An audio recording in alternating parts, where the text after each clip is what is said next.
Good morning সবাইকে। তো আজকে সকাল সকাল চলে এলো অনেক চিংড়ি। আর এটা কিন্তু দু রকমের চিংড়ি আছে, একটা আছে ওই গলদা চিংড়ি, আর একটা আছে হচ্ছে চাবড়া চিংড়ি। চাবড়া চিংড়িটা অ্যাকচুয়ালি পটল চিংড়ি হবে আজকে। আর এই যে দেখতে পাচ্ছ বড় বড় চিংড়ি, এই চিংড়ি মাছের মালাইকারি হবে আজকে, একটা স্পেশাল ডে, ওই জন্য এত কিছু আয়োজন হয়েছে। আর এখানে আছে কিন্তু কাতলা মাছ, কাতলা মাছের কালিয়া হবে, চিংড়ি মাছের মালাইকারি, আর এদিকে এই বড় বড় চিংড়ি মাছগুলো দিয়ে কিন্তু হবে পটল চিংড়ি। আর যে চাবড়া চিংড়িগুলো ওগুলো কিন্তু ছোটো মতো দেখাচ্ছে, আসলেই ওগুলো ছোটো নয়, ওগুলো অনেক বড় বড়, 1 বিঘাত করে চাবড়া চিংড়ি। আমার কিন্তু এই বড় বড় গলদা চিংড়ির থেকে বেশি চাবড়া চিংড়ি খেতে ভালো লাগে, আর ভালো লাগে বাগদা চিংড়ি খেতে।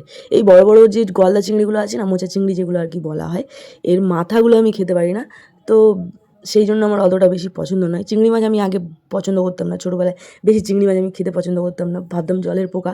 বাট যত দিন দিন বড় হয়েছি, মানে কলেজে ওঠার পর থেকেই আমার চিংড়ি মাছ খাওয়ার আর কি নেশাটা হয়েছে।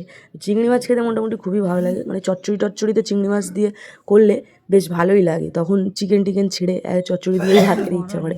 তো দেখো এখানে কাটিং হচ্ছে মাছগুলো, তো কীভাবে কাটিং হচ্ছে সেগুলো তোমাদের সাথে শেয়ার করছি, দেখো। আর যারা নতুন দেখছো ভিডিও, ভালো লাগলে লাইক কমেন্ট শেয়ার করে পাশে থেকো।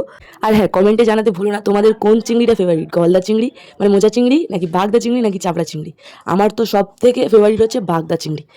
তো বাগদা চিংড়ি কিন্তু খুবই টেস্টি হয় এই চিংড়িগুলোর থেকে। বাগদা চিংড়ির চচ্চড়ি করলে বা কুচু দিয়ে রান্না করলে খুবই খুবই সুন্দর লাগে। পালং শাক দিয়েও হালকা পাতলা ঝোল খাওয়া যায়, ঝিঙে দিয়ে খাওয়া যায়। আমি খেয়েছি বাগদা চিংড়ি এইসব দিয়ে ঝোল। তো আমার এই কটা তরকারি, যে কটা নাম বললাম, এই কটা তরকারি আমার খেতে খুবই ভালো লাগে বাগদা চিংড়ি দিয়ে। তোমরা বলো তোমাদের কোন চিংড়ি দিয়ে কোন তরকারিটা ফেভারিট, যেটা তোমরা বলবে সেটাই একবার রান্না করে তোমাদের সাথে রান্নাটা শেয়ার করবো, রেসিপিটা, আর খাওয়াটাও কিন্তু শেয়ার করবো। এখানে কিন্তু একটা চিংড়ি মাছের পেটে ডিম হয়ে গেছে অলরেডি, ভর্তির ডিম। তো দেখো এই চিংড়ি মাছটা খেতে কেমন লাগবে জানি না। তো আজকের ভিডিও এখানে এই পর্যন্ত, দেখা হচ্ছে নেক্সটে। তোমরা সবাই খুব ভালো থেকো, আমিও খুব ভালো থাকবো। Tata, bye bye.